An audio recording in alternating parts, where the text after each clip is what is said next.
وقل رب أدخلني مدخل صدق وأخرجني مخرج صدق واجعل لي من لدنك سلطانا نصيرا.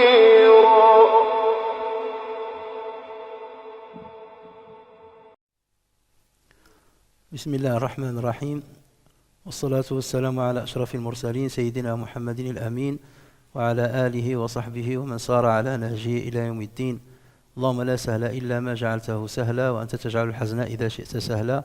علمنا اللهم ما ينفعنا وانفعنا بما علمتنا وزدنا علما يا أرحم الراحمين. Donc nous continuons notre commentaire et notre méditation de Ayat al-Kursi. Après avoir parlé de l'importance de ce verset, de ses mérites, tel que ça a été rapporté dans plusieurs hadiths, nous avions étudié la première phrase. Donc on a déjà étudié la structure de ce verset et on a montré quelques éléments qui montrent bien que ça ne peut pas être l'œuvre verbale d'un être humain et que c'est bel et bien une révélation de la part d'Allah Azza wa Jal. Ensuite, on s'est attardé sur la première phrase de ce verset-là, Allahu la ilaha illa huwa al-hayyul qayyum. Nous avons parlé du mot Allah, donc de ce nom de Allah, le nom propre d'Allah Azza wa Jal, et de ses différents sens, de par les mots qui dérivent de la racine trilitère l'alif ou lam ou l'ha. Et ensuite, on a parlé de kalimat tawhid, la ilaha illa Allah. Et on a montré l'importance de cette parole-là et comment elle peut sauver le musulman lorsqu'il la prononce avec un cœur sincère et avec une conviction, bien entendu, profonde. Aujourd'hui, nous passons à la deuxième phrase dans laquelle Allah Azza wa Jalla dit « La ta'khudhuhu sinatun wa la nawm » qu'on peut traduire ou qui est traduit généralement par « ni somnolence, ni sommeil ne le saisissent ». Ni somnolence, ni sommeil ne le saisissent. Somnolence, c'est un terme par lequel on essaie de se rapprocher du terme as-sina, mais ce terme-là n'a pas d'équivalent dans la langue française. Alors lorsqu'on parle de as-sinatu ou bien al-wasanu, donc ce sont les deux substantifs qu'on peut utiliser. Allah Azza wa Jalla a utilisé sina, et c'est la même chose que l'wasan, donc le substantif al-wasan. Alors, l'wasan, c'est l'état de relâchement que trouve l'être humain avant de basculer vers le sommeil. Autrement dit, la personne, elle est éveillée. La personne, elle est éveillée. Elle a les yeux ouverts, elle bénéficie de toute sa conscience, mais c'est un état qui le prépare au sommeil. Donc, il ne fait pas, si on veut être très précis, il ne fait pas partie du sommeil. Donc, c'est l'état de pré-sommeil. Alors certains donc le traduisent de somnolence, mais la somnolence on s'est déjà engagé dans le sommeil. C'est pour ça moi je préfère ne pas faire cette nuance-là de dire que la somnolence c'est déjà un état engagé dans le sommeil. C'est comme si on la considère comme le premier état du sommeil, alors que sina ça précède le sommeil. On est en état de vigilance. Alors la somnolence ou bien sina, c'est le début de la flexion que connaît l'homme quant à la gestion de la maîtrise des choses, d'où les traits de sa faiblesse intrinsèque. Ça veut dire que lorsqu'on tombe dans Sina, bien qu'on a les yeux qui sont ouverts, bien qu'on entend tout ce qui nous entoure, bien qu'on a sa conscience qui est présente, mais on commence à perdre la capacité de gérer ce qu'il y a entre nous. Et ça, vous le remarquez souvent lorsque vous conduisez une voiture pendant longtemps. Donc vous remarquez à un certain moment que vous avez vos yeux qui sont rivés sur la route, vous avez vos mains qui sont sur le volant, vous contrôlez votre volant, vous avez quelqu'un qui est à côté de vous qui vous parle et vous entendez ce qu'il dit et vous comprenez exactement ce qu'il dit, mais vous êtes dans un état second. Vous ressentez que vous êtes en train de dormir, vous êtes dans un état second. Donc soit vous vous rattrapez, celui qui est à côté de vous, il vous donne des pistaches à manger ou bien des amandes, parce que lorsque vous utilisez le muscle masticateur, donc vous vous réveillez, soit vous risquez de basculer vers le sommeil. Donc là, c'est pour ça qu'on parle ici de sina, c'est cet état-là de relâche, de cette flexion-là. Et forcément, lorsqu'on a cette flexion-là, alors qu'on n'est pas encore endormi, on perd ses capacités, les capacités de la gestion de soi-même et de la gestion de ce qui nous entoure. C'est à peu près, ça ressemble à quelqu'un qui a un peu bu de l'alcool et en faible quantité, et il n'a pas toutes ses capacités mentales ou de contrôle de lui-même. Et c'est pour cela d'ailleurs que dans le code de la route, on va interdire la conduite en état d'ébriété et on va vous dire à partir de 0,5 grammes par litre, là vous êtes dans un état second. Et alors si on veut dire là, même à 0,1, vous commencez à perdre vos capacités mentales, puisque l'éthanol, c'est une molécule qui ne se métabolise pas dans le corps. Donc directement, elle passe dans le cerveau et forcément, elle bloque une partie des capacités mentales ou bien de la gestion optimale nerveuse. Donc c'est à peu près cela, as-sina. Et Allah Azza wa Jal nous dit, la ta'khudhuhu sina, puisque Allah Azza wa Jal il contrôle, puisqu'on a dit il est qayyum. Et comme il est qayyum, donc on a vu qu'un des sens de qayyum, c'est qu'il gère tout l'univers dans ses moindres détails, de l'infiniment petit à l'infiniment grand. Donc à partir de là, dans cette gestion-là, il n'y a pas de relâchement. Il y a de le contrôle, il est optimal, il est à son maximum et il ne fléchit pas, comme ça peut être le cas de l'être humain. Et là, c'est comme si Allah Azza wa Jal nous dit, attention, mon qayyumiya n'a rien à voir avec votre qayyumiya. Al-hayy al-qayyum. Vous êtes qa'im, al-rijalu qawwamun ala al-nisa. Mais al-qayyum avec l'alif lam, avec le déterminant, ça ne peut être, c'est exclusivement réservé à Allah tabaraka wa ta'ala, et Sina ne peut pas fléchir sa capacité ou sa puissance de gérer son omnipotence. Alors, pourquoi Allah Azza wa Jal ne s'est-il pas contenté de dire La ta'khudhuhu sinatun? Parce que certains peuvent dire oui, mais dans ce cas, on sait qu'il n'y a pas de redondance dans le Coran. Et comme Sina, c'est pour ça que j'ai insisté tout à l'heure de vous dire Sina ne fait pas partie du sommeil. Il aurait pu dire La ta'khudhuhu sina. D'accord? Et si Sina ne le prend pas, ne le saisit pas, donc a fortiori, il ne sera pas saisi par le sommeil. D'accord? Donc il aurait pu s'arrêter là, de dire La ta'khudhuhu sina. Et on peut se poser cette question. Parce que certains vont dire, et lorsqu'il a dit Wala naum, donc là c'est un peu de la redondance. Et ce n'est pas du tout le cas. Pourquoi tout ça? D'une part, parce que nous savons très bien qu'on peut contrôler Sina, si on la traduit par la somnolence, on peut la contrôler et ne pas basculer vers le sommeil. Comme je vous ai dit, vous conduisez, vous ressentez un petit peu de somnolence, ou une préparation à tomber dans la somnolence, voilà, vous mangez quelque chose, vous buvez quelque chose, quelqu'un vous gifle ou les pneus ils touchent les bords de la route, il y a un bruit qui va apparaître et donc vous vous réveillez. Donc vous arrivez à contrôler la situation. Donc si Allah Azza wa Jal s'est contenté de dire La ta'khudhuhu sinatun, donc on peut dire dans ce cas le sommeil il peut le saisir. La somnolence ne le saisit pas, mais le sommeil peut le saisir. C'est pour cela qu'il fallait aussi préciser le sommeil. Et d'autre part, parce que la somnolence ne fait pas partie du sommeil. Le sommeil passe par plusieurs stades et Sina ne fait pas partie du sommeil. C'est pour ça que je dis la somnolence n'est pas le terme adéquat pour traduire al-wasan ou bien al-sina. L'autre chose, c'est que vous pouvez trouver des personnes qui basculent directement dans le sommeil sans passer par Sina. Tu es en pleine capacité, tu rentres dans ton lit, il y a certaines personnes qui te disent dès que je pose ma joue sur l'oreiller, je pars en sommeil. Je ne passe pas par ce stade-là de flexion au niveau de la maîtrise ou de la gestion de ce qu'il y a autour de moi. Tu ne te rappelles même pas être passé par ce stade-là. Donc tu bascules directement vers le sommeil. D'où l'importance de citer aussi le sommeil, de ne pas se contenter de citer as-sina. L'autre question qu'on peut poser, pourquoi Allah Azza wa Jal a dit La ta'khudhuhu sinatun wa la nawm, il n'est pas saisi par sina, par l'wasan, et il n'est pas saisi par an-nawm. Pourquoi n'a-t-il pas dit La yasinu wa la yanam? Il aurait pu utiliser le verbe La yasin, il ne somnole pas, wa la yanam, et il ne dort pas.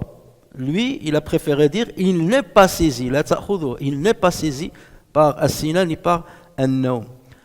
Parce que En fait, Allah Azza wa Jal ici, il est en train de nous dire, vous les êtres humains, vous êtes tellement faibles que dans une phrase, vous n'êtes pas le sujet, vous êtes le complément d'objet.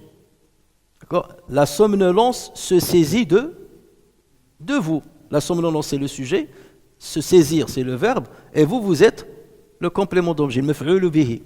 D'accord ?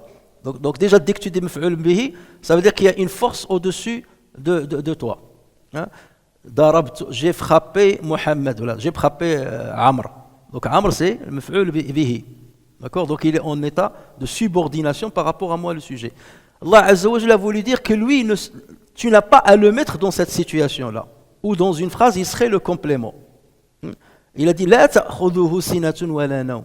D'accord ? S'il avait dit la yasinu wa la yanam, ça veut dire que c'est toi qui maîtrise ton sommeil et c'est toi qui maîtrise ta somnolence. Alors que chez nous, les êtres humains, on ne maîtrise pas notre somnolence. Elle s'empare de nous, même si on ne veut pas dormir. Et le sommeil aussi, il peut s'emparer de nous à un moment où on veut rester éveillé. Et le sommeil, il vient et il se saisit de toi. Donc c'est plus éloquent de dire la ta'khudhuhu sinatun wa la nawm plutôt que de dire la yasinu wa la yanam.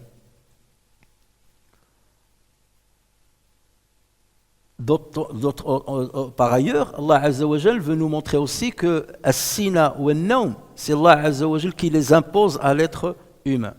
D'accord ? C'est eux qui sont le sujet, mais même s'ils sont le sujet qui se saisissent de toi, mais c'est lui qui les a instaurés.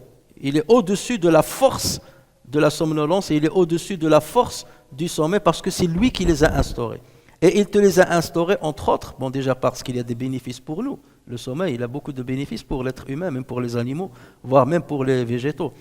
Mais Allah Azza wa Jal ici, c'est pour nous montrer aussi que nous sommes indigents. Antumul fuqara, vous êtes faibles. Et rien que le sommeil, il se saisit de vous. Tu peux prendre l'homme le plus despote du monde, l'homme le plus tyran du monde, qui a tué je ne sais pas combien de milliers de personnes, enfants, femmes, bombardé des mosquées, des enfants nés encore dans leur berceau, dans les hôpitaux et tout ça. Mais dès que la somnolence se saisit de lui, tu viens le voir, tu as l'impression que tu es face à un ange. Ouais, même si ça reste toujours un diable. Mais Sina et le sommeil et la somnolence se sont saisis de lui.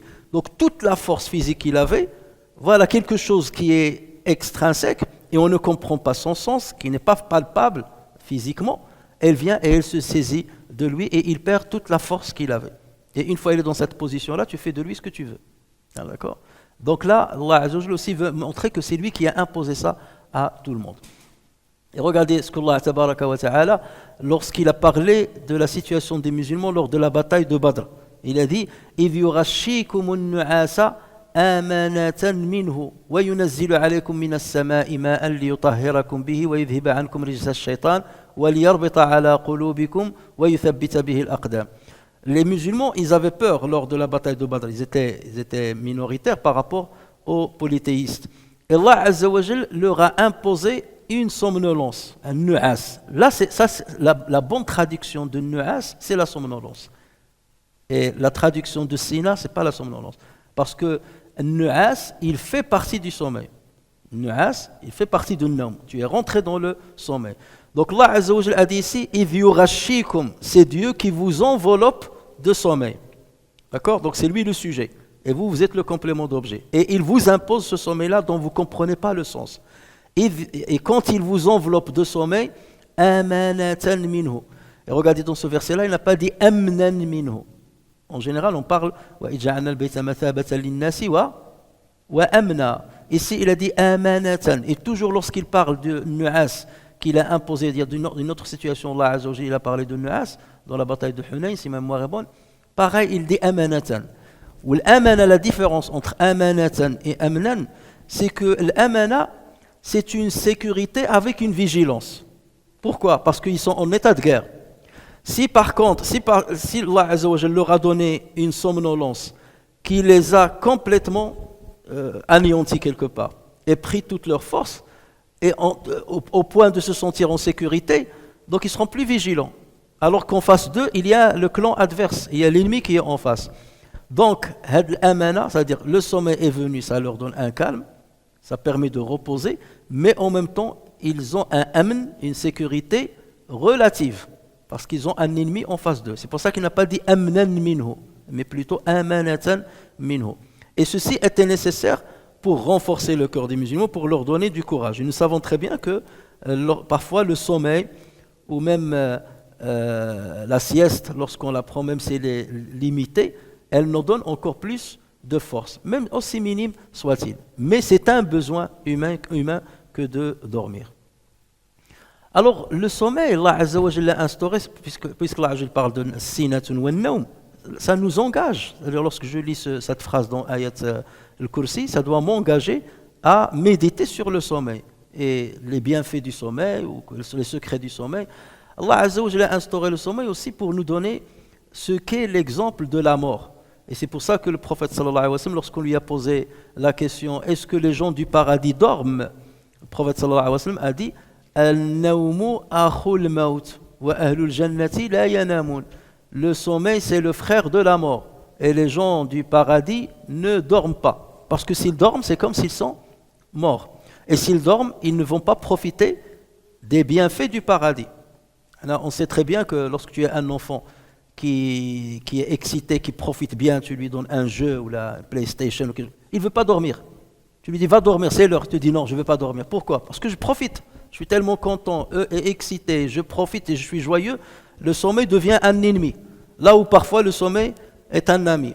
Donc dans le paradis, le sommeil devient un ennemi parce qu'il risque de t'empêcher de profiter des bienfaits qu'Allah Azza wa Jalla t'a apprêtés dans le paradis. Et c'est pour cela que le sommeil n'est pas instauré dans le paradis. On reste éveillé tout le temps pour profiter pleinement de ce qu'Allah Azza wa Jalla a mis dans le paradis. Allah Azza wa Jalla, justement, en parlant de le lien entre la mort et le sommeil, a dit Allahu yatawaffa al-anfusa hina mawtiha wallati lam tamut fi manamiha fayumsiku allati qada 'alayha al-mawta wa yursilu al-ukhra ila ajalin musamma inna fi dhalika laayatin liqaumin yatafakkarun. Allah reçoit les âmes au moment de leur mort. Ça c'est évident. Allah reçoit les âmes au moment de leur mort, ainsi que celles qui ne meurent pas au cours de leur sommeil. Ça veut dire lorsque tu t'endors, Allah Azza wa Jalla, il reçoit ton âme. Et là, on ne sait pas quel est ce secret de l'âme. On va dire oui, mais si Allah Azza wa Jalla reçoit mon âme, comment se fait-il que je reste vivant?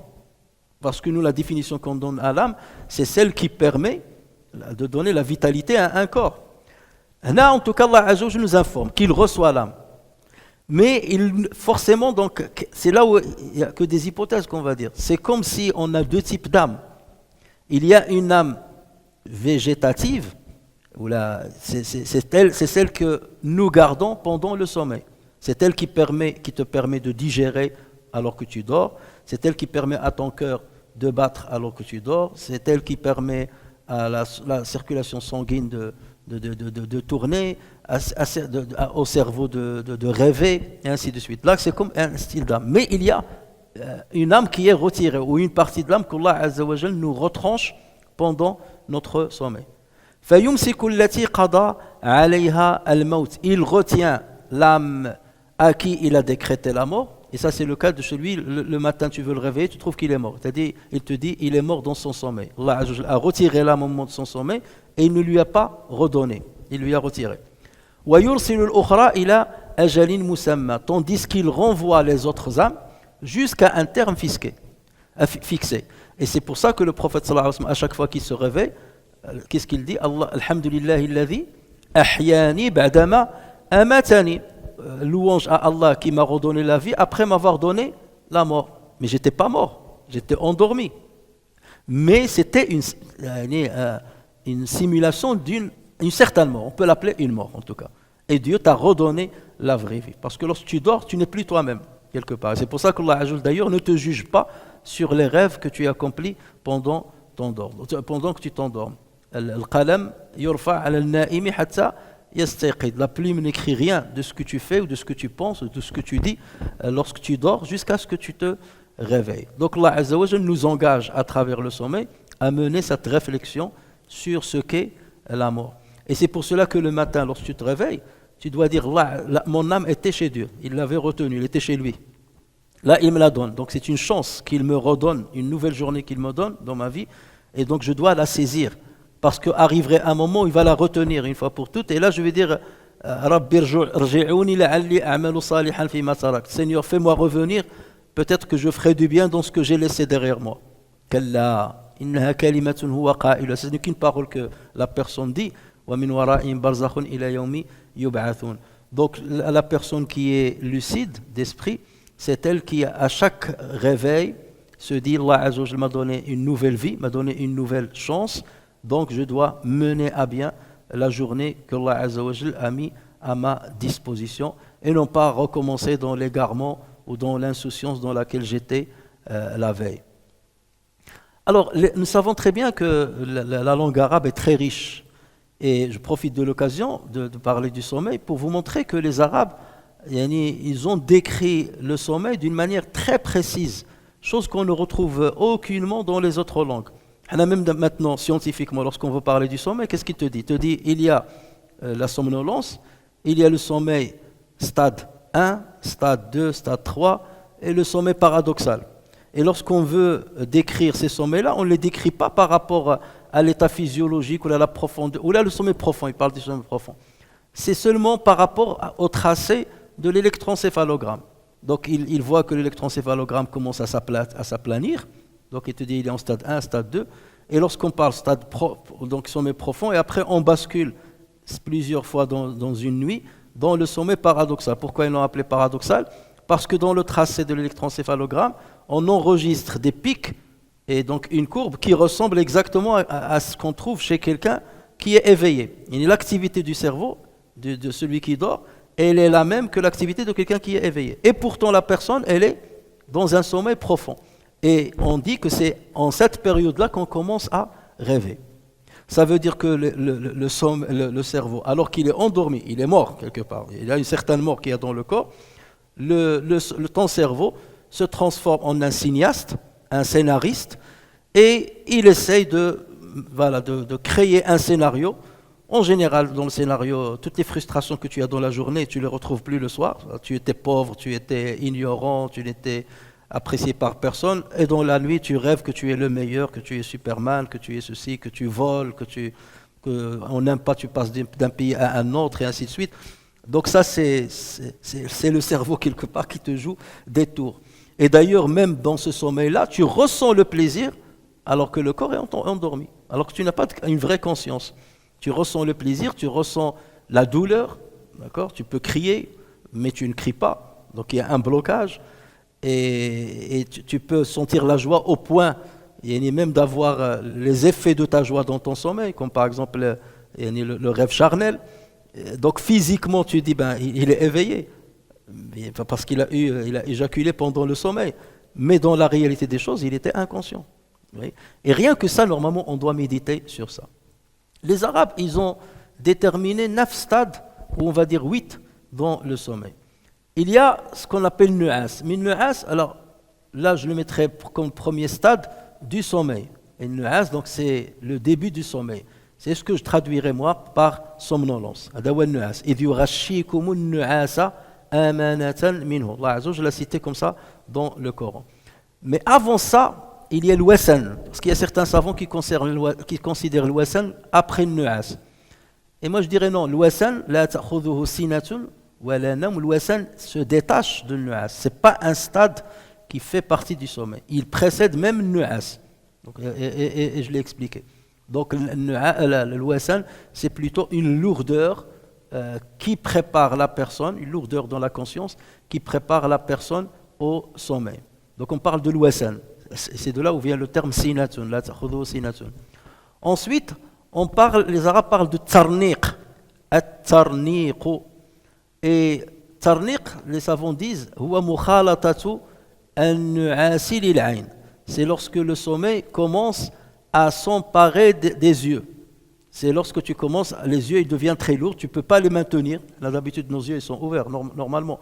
Et là, tu ne peux plus retenir tes paupières. Et tes paupières, ils commencent à tomber. Lorsque tu es dans cet état-là, les Arabes ils disent asabaka at-tarniq. Asabaka at-tarniq. Ça n'existe pas dans les autres langues. Donc regardez la richesse de la langue arabe. Ensuite, on parle à tarfiq. Alors, tarfiq, c'est quoi? C'est lorsque tu t'endors, donc tes yeux se ferment, mais tu entends tout ce qu'il y a autour de toi. Si la télé est allumée, ou la radio, ou ton téléphone, tu entends un petit peu, et au fur et à mesure, tu vois que ton oreille, à un certain moment, donc tu entends, l'oreille il est fonctionnel, le martelet, le marteau, il marche, tout marche normalement. Et à un certain moment, tu n'entends plus rien. D'accord?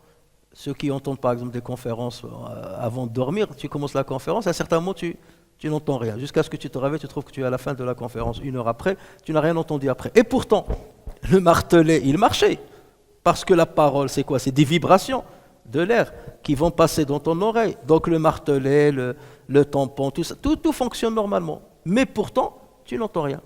Et c'est pour ça Allah Azza wa Jal, lorsqu'il a parlé de Al-Kahf, qu'est-ce qu'il a dit? وَضَرَبْنَا عَلَى آذَانِهِمْ فِي الْكَهْفِ سِنِينَ عَدَدًا. Nous avons frappé quelque part sur leurs oreilles pour nous dire qu'ils se sont enfoncés dans un sommeil. C'est là où on dit, à partir de ce moment-là où tu n'entends rien, qu'on dit que tu t'es engagé vraiment dans le sommeil. Mais tant que tu n'es pas engagé, tu entends encore, donc là on parle de at-tarfiq. Ensuite on passe à une 5e étape, c'est ce qu'on appelle al-irfa. Al-irfa. Et l'irfa, c'est le sommeil léger. Asabatu irfa'atun, c'est lorsque tu t'endors un tout petit peu. Tu t'es endormi, tu n'entends rien, mais ça ne dure pas très longtemps. Ça n'a rien à voir avec le micro-sommeil comment on les appelle ceux qui ont des voiliers, qui font le tour du monde. Les marins. Donc les marins, ils s'entraînent à ce qu'on appelle les micro-sommeils. D'accord? Mais ce n'est pas l'irfa. Ils rentrent dans l'irfa, mais ils rentrent dans un sommeil profond, mais dans une courte durée.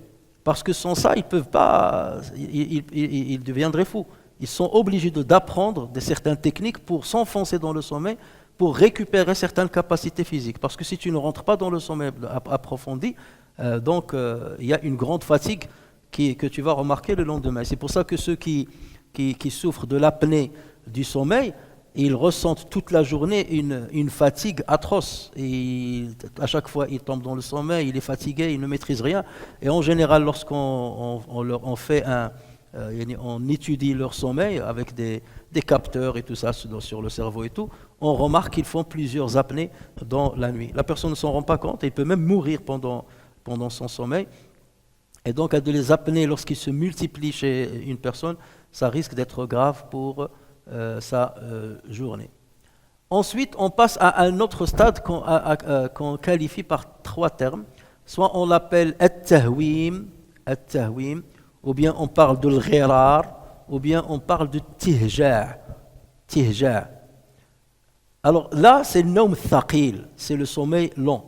Allah Azza wa Jalla dit كانوا قليلا من الليل ما يهجعون. هذا هو التهجاع. Donc le substantif c'est tihja'. كانوا قليلا من الليل ما يهجعون. En parlant des pieux. إن المتقين في جنات وعيون. Pourquoi كانوا قليلا من الليل ما يهجعون? Ça veut dire parce qu'il veut se réveiller pour accomplir la prière nocturne. Donc son sommeil, il reste toujours léger. Il a toujours ce souci, il faut que je me réveille pour accomplir la prière. Et c'est pour cela, des gens comme ça, lorsqu'il veut se réveiller, même s'il règle sa montre, l'alarme pour se réveiller, en général, il se réveille 1 minute ou 2 minutes avant l'alarme. Pourquoi? Parce que son oreille interne, quelque part, elle s'est adaptée et elle s'est calquée à sa volonté de se réveiller pour prier le fajr à l'heure, ou bien pour prier la prière nocturne. Et regardez que la volonté religieuse et spirituelle d'être proche d'Allah Azza wa Jal pousse l'oreille interne à se calquer par rapport à ta volonté et te faire réveiller Et c'est pour ça qu'il ne rentre pas dans le sommeil très profond. Parce qu'il dit, il faut que je me réveille, peut-être c'est l'heure. Chez le Waqf al-Habti, c'est un savant marocain il y a plusieurs dizaines d'années, lui il a fait le Waqf du Coran. On l'appelle le Waqf al-Habti. Où est-ce que tu t'arrêtes dans les phrases? Lui, son Waqf, il a dit Kanu qalila. Point. Ils étaient peu nombreux. En parlant des pieux. Innal muttaqina fi jannatin wa uyun. آخذين ما آتاهم ربهم إنهم كانوا قبل ذلك محسنين كانوا قليلا. Ils étaient avant cela muhsinin, des bienfaiteurs. كانوا قليلا, ils étaient peu nombreux. Après, la phrase commence من الليل ما يهجعون. De la nuit, ils ne dorment pas profondément. De la nuit, ils ne dorment pas profondément. Ils étaient peu nombreux. Alors que l'autre lecture, la majorité des savants, ils disent كانوا قليلا من الليل ما يهجعون. Il ne dormait profondément que peu dans la nuit. Vous voyez, le sens, il change selon où est-ce qu'on s'arrête. Donc là, on parle du tahwim, le ghirar, ou bien at-tija', donc c'est un sommeil qui est lourd. Ensuite, on passe à la 7e catégorie du sommeil, ou bien la 7e étape du sommeil, c'est ce qu'on appelle ar-ruqad. On va dire c'est ce qui est le plus connu chez nous. Rargud, raragd, raqid, raqada. Donc, ruqad, c'est quoi? C'est le sommeil lent. Donc là, le contraire du sommeil rapide. Donc là, c'est plus le temps du sommeil. Il a duré dans le temps. Raqada, donc il s'est endormi et il est rentré dans un sommeil profond et pendant une longue période. Donc on parle de ruqad. Ensuite, on passe à une 8e étape qu'on qualifie par 3 termes. Soit on parle de l'hujud, et c'est là on parle de salatu at-tahajjud. Salat at-tahajjud, ou bien al-hujud. Et tahajjud, ça veut dire la fin de la nuit. Tu te réveilles la fin de la nuit pour prier. Donc on parle de l'hujud, et ça c'est le sommeil très profond. Donc là on ne parle pas de sa longueur temporelle, mais on parle de sa profondeur. Donc on parle de l'hujud, ou bien on parle de l'hujou', ou bien on parle de al-hawa'. Vous regardez la richesse de la langue arabe. Et enfin, on parle de l'état le plus profond du sommeil, c'est ce qu'on appelle at-tasbih. At-tasbih, c'est comme si quelqu'un, tu l'as anesthésié pour une opération chirurgicale. Alors tu dis at-tasbih, ça veut dire, c'est comme un mort en fait. C'est comme un mort. Là, c'est l'état de vraiment un sommeil très profond. Il ne sait même pas s'il est un être humain ou il est sur terre ou là ailleurs. Donc regardez les étapes du sommeil, les nuances du sommeil dans la langue arabe. Donc Allah Azza wa Jal, ici, dans le Coran, il a utilisé tihja', donc il a utilisé al-nu'as, il a utilisé al-wasan. Voilà, donc vous voyez que il n'a pas utilisé tous les termes, comme je dis tout souvent, le Coran n'a pas utilisé toute la langue arabe. Le Coran n'a utilisé qu'une petite partie infime de la langue arabe. Parce que s'il avait utilisé énormément la langue arabe, ça aurait été difficile pour nous de tout comprendre. Et c'est pour ça, lorsque vous lisez les poésies des grands poètes arabes, comme al-Mu'allaqat, al-Sab' et tout ça, vous êtes obligé d'avoir toujours un dictionnaire à côté de vous pour comprendre. Allah Azza wa Jalla a utilisé seulement une petite partie de la langue arabe pour nous rendre facile l'accès à sa parole et comprendre plus facilement sa parole. Et malgré ça, avec ce peu-là, le Coran a défié tous les Arabes qui excellaient dans la langue arabe. Il les a défiés et ils ne pouvaient pas. Et il défie encore l'humanité. Ils ne peuvent pas ramener un Coran qui ressemble à celui révélé par Allah tabaraka wa ta'ala. Alors, quelques données sur le sommeil. J'en avais parlé dans un prêche du vendredi. Vous verrez plus de détails dans ces prêches. Un prêche ou deux prêches, je me rappelle. Le sommeil, il faut le savoir que c'est un bienfait qu'Allah Azza wa Jal a instauré pour l'être humain. Et c'est pour cela que c'est un signe de la grandeur de Dieu. وَمِنْ آيَاتِهِ مَنَامُكُمْ بِاللَّيْلِ وَالنَّهَارِ وَابْتِغَاؤُكُمْ مِنْ فَضْلِهِ إِنَّ فِي ذَلِكَ لَآيَاتٍ لِقَوْمٍ يَسْمَعُونَ. Et chaque fois qu'Allah Azza wa Jal parle du sommeil, il parle de sama'.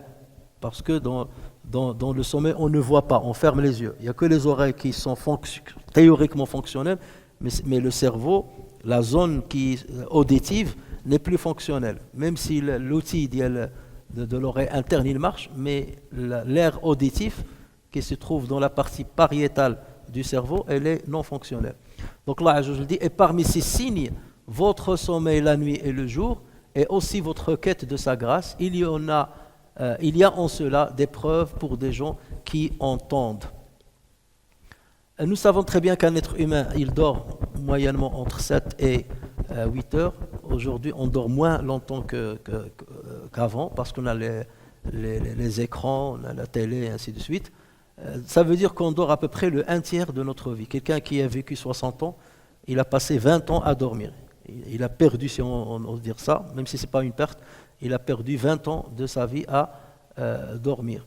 Nous savons que le record mondial de la résistance au sommeil est de 11 jours. Et on sait très bien que maintenir quelqu'un éveillé, ça c'est le pire supplice qu'on peut subir à quelqu'un. C'est pour ça dans les interrogatoires, on leur met toujours des spots sur les yeux pour ne pas les laisser dormir, et on les réveille à chaque instant pour qu'ils restent éveillés. À partir d'un certain moment, la personne elle peut mourir.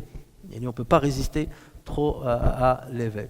Alors que l'abstention de la nourriture et de la boisson, le record c'est de 18 jours. S'abstenir de boire et de manger, c'est 18 jours le maximum. Donc vous voyez qu'on peut plus résister à la faim et à la soif qu'au manque de sommeil.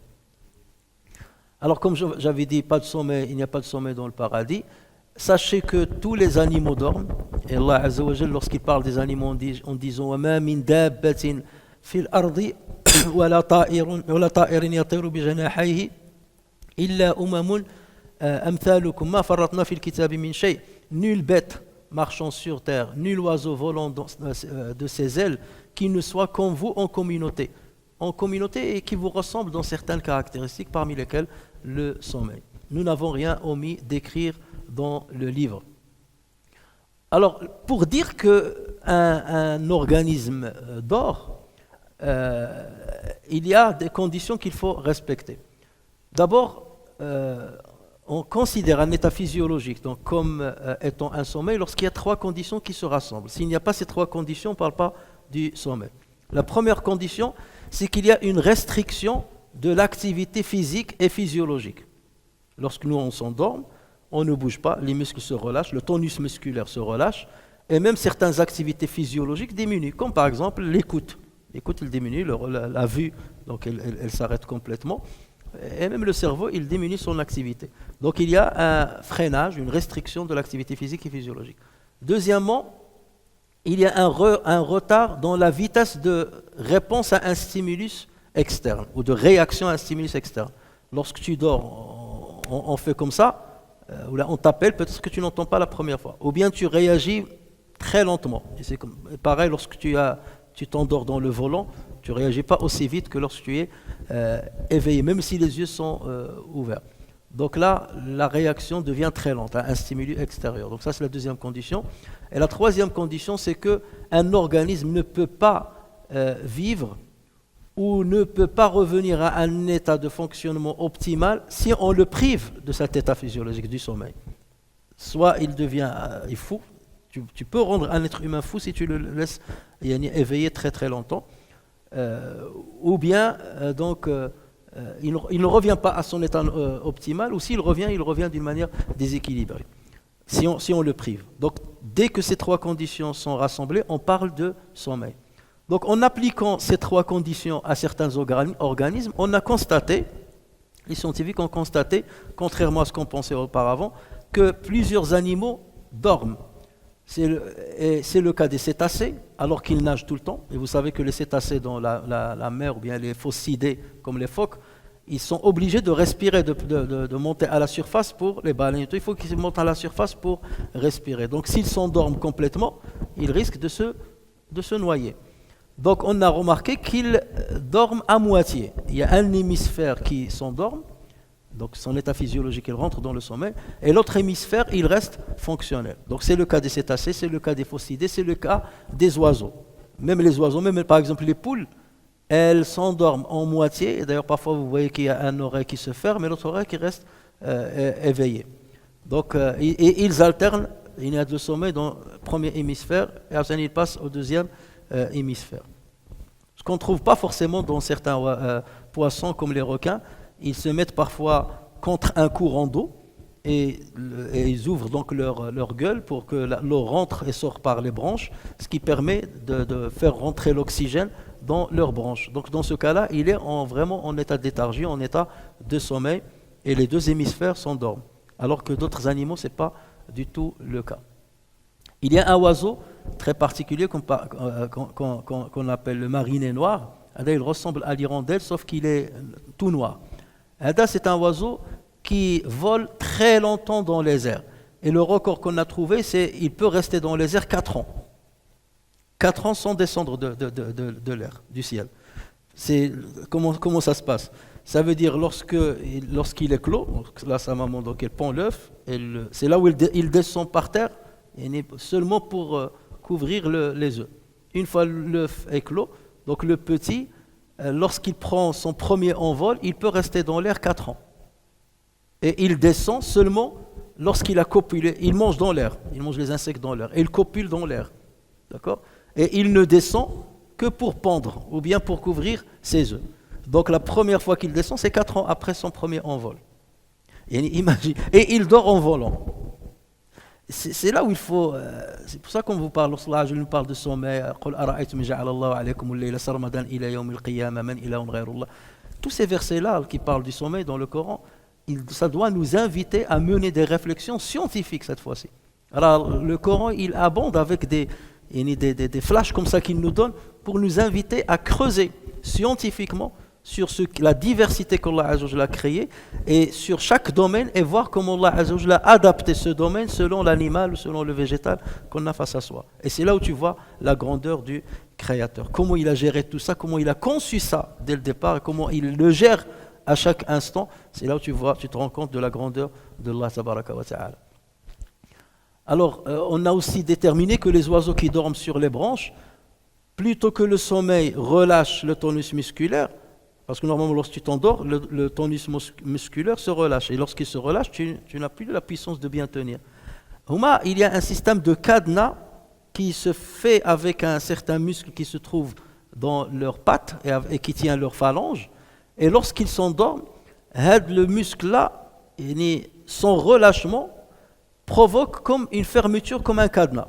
Et donc c'est pour ça que ces phalanges, donc ils prennent la branche et l'animal, donc l'oiseau, il dort, mais il tient bien les branches, parce que s'il se relâche, il risque de tomber.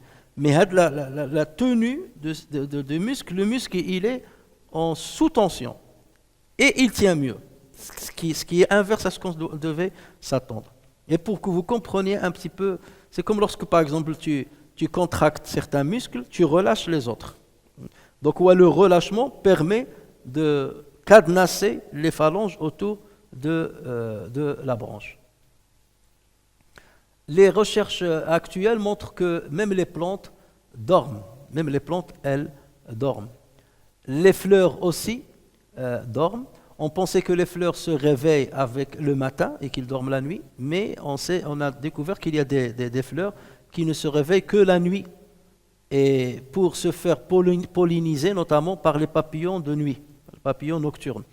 Et donc c'est là où on a déterminé que l'éclosion des fleurs ne dépend pas forcément de la lumière. Parce qu'on pensait pendant longtemps qu'elle dépend de la lumière. Et lorsqu'on a trouvé des fleurs qui s'ouvrent la nuit, donc là on a compris que dans le processus d'éclosion, ce n'est pas forcément la lumière qui intervient. Tout ça c'est pour vous dire, c'est des débuts de recherche, des conclusions, ou bien des remarques qui engagent tout un cycle de recherche pour essayer de creuser le secret de ce sommeil. Et l'islam nous invite à cela, c'est pour ça Allah, vous comprenez, la ta'khudhuhu sinatun, ce système de sommeil que je vous ai instauré, que j'ai instauré dans plusieurs créatures, Allah n'est pas saisi par cela. نسأل الله تبارك وتعالى أن ينفعنا بما سمعنا وأن يعلمنا ما ينفعنا إنه على ذلك قدير بالإجابة جدير سبحانك اللهم وبحمدك نشهد أن لا إله إلا أنت نستغفرك ونتوب إليك سبحان ربك رب العزة عما يصفون وسلام على المرسلين والحمد لله رب العالمين